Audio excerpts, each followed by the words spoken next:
Hello my YouTube family, welcome again. तो जैसे last video में हमने बात की थी आज एक्सेल ट्यूटोरियल के बारे में, और मैंने बताया भी था कि सेम वीडियो आज ही आने वाला है।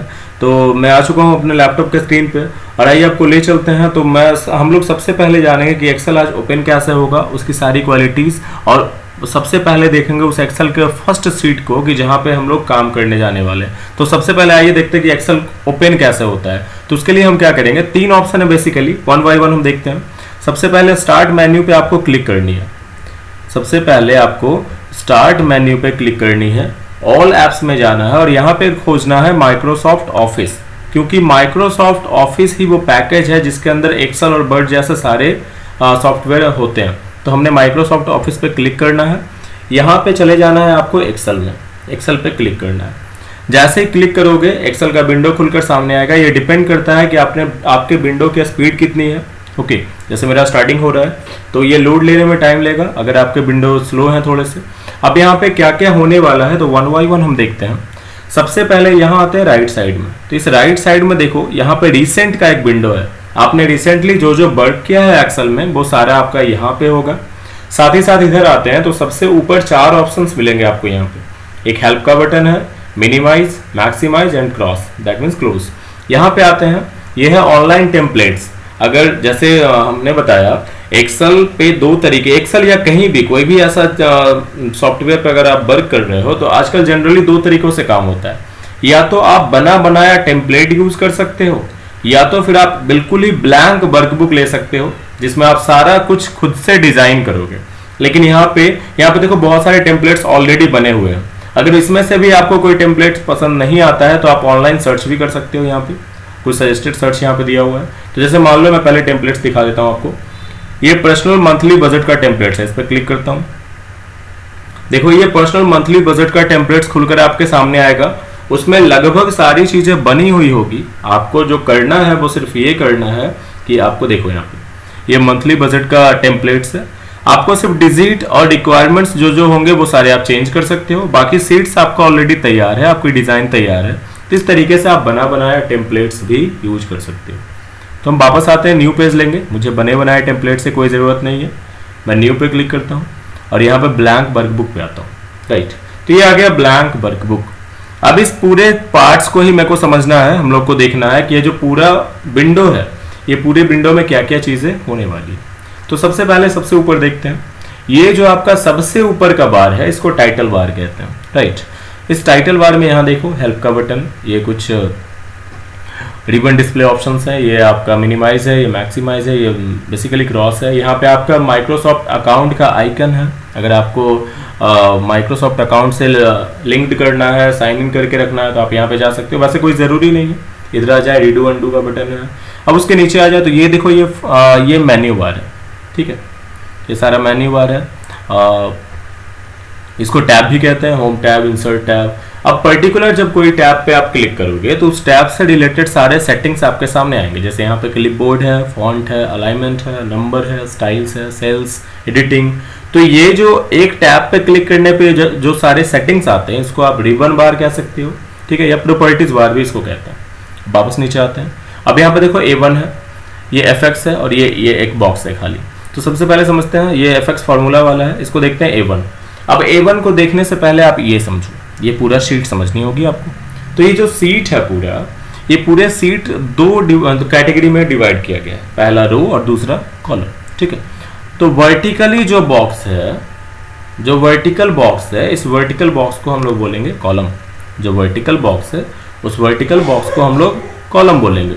और ये जो हॉरिजॉन्टल बॉक्स है, इस हॉरिजॉन्टल बॉक्स को हम लोग रो बोलेंगे। दैट मीन्स कि अप टू डाउन जो हॉरिजॉन्टल बॉक्स है सारा वो रो है, और ये जो वर्टिकल बॉक्स है लेफ्ट टू राइट ये सारा कॉलम है। राइट, अब एक रो और एक कॉलम के मिलने से एक सेल बनता है।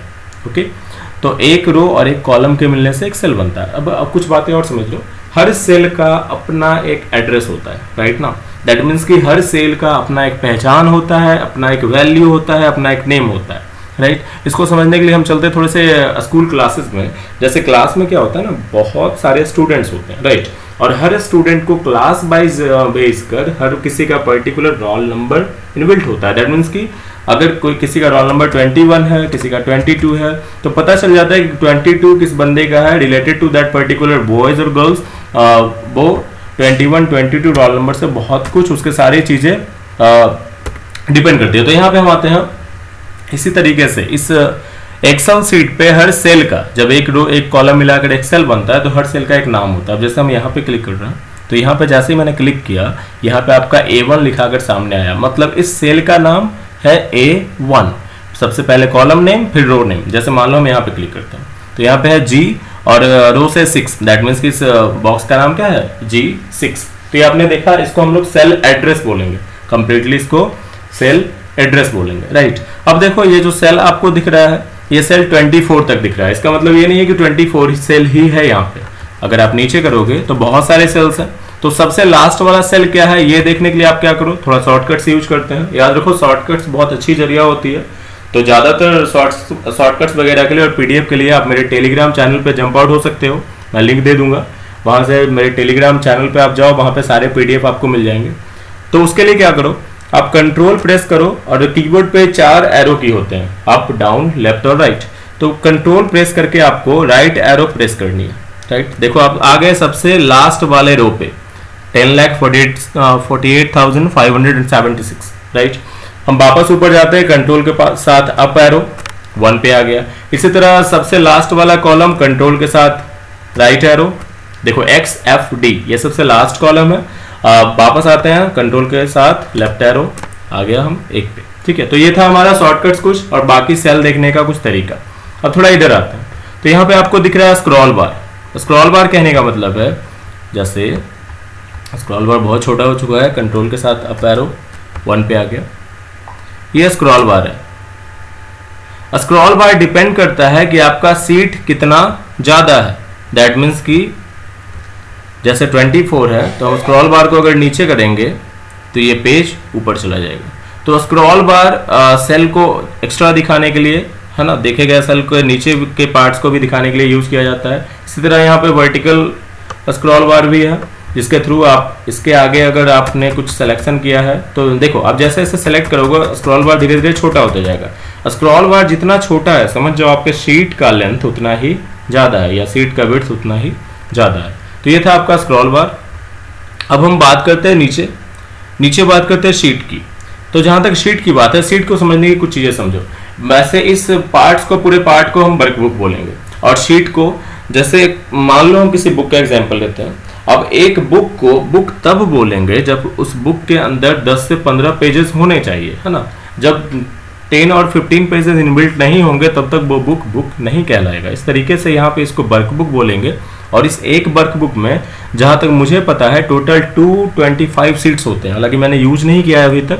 टोटल 225 शीट्स होते हैं और सीट्स को आपको नए सीट्स पे आने के लिए आपको बस इस प्लस वाले आइकन पे क्लिक करनी है। देखो शीट 2 आ गया, वापस क्लिक किया शीट 3 आ गया। अब इसको डिलीट करेंगे, अगर डिलीट करना है शीट्स को तो आपको बस राइट क्लिक करनी है और डिलीट पे क्लिक करना है। राइट क्लिक करेंगे और डिलीट पे क्लिक करेंगे। इस तरीके से आपका सेल हो गया डिलीट। ओके, नीचे आते हैं, कुछ ऑप्शंस और हैं। ये देखो ये जूम का ऑप्शन है, जूम इन जूम आउट का ऑप्शन है। ये page through page break view देखने का है, कितने पेजेस में बटा होता है, ठीक है। ये आपका, ये सब एडवांस एक्सेल के हैं बेसिकली, आगे हम जब बढ़ेंगे तो बताएंगे। ये आपका पेज लेआउट व्यू है, इसका यूज होता है जब आपका पेपर प्रिंट आउट होने लगता है तब, है ना। दैट मीन्स कि आप कितना मार्जिन रखने वाले हो, कितना क्या रखने वाले हो, ये सब उस समय यूज होता है। ओके, तो ये पेज लेआउट है। वापस हम अपने सिंपल व्यू पे आ जाते हैं पहले। तो ये टोटली कुछ एग्जांपल्स थे आज के इंट्रोडक्शन क्लास के। तो हमने कवर किया आज ये सारे बेसिक चीजें जो शायद एक एक्सेल में होती है। फिर भी अगर कुछ छूट गया है तो आप कमेंट में जरूर बताना, ठीक है। और वैसे मैंने लगभग सारी चीजें कवर कर ली है। फिर भी अगर आपको कुछ लगता है कि कुछ छूट गया है या कुछ नहीं समझ में आया तो आप बिल्कुल कमेंट करो, वहां पे रिप्लाई मिलेगा। मैं कोशिश करूंगा आपके सारे सवालों का आंसर देने का। सो आज के लिए इतना ही। Keep watching. Thank you.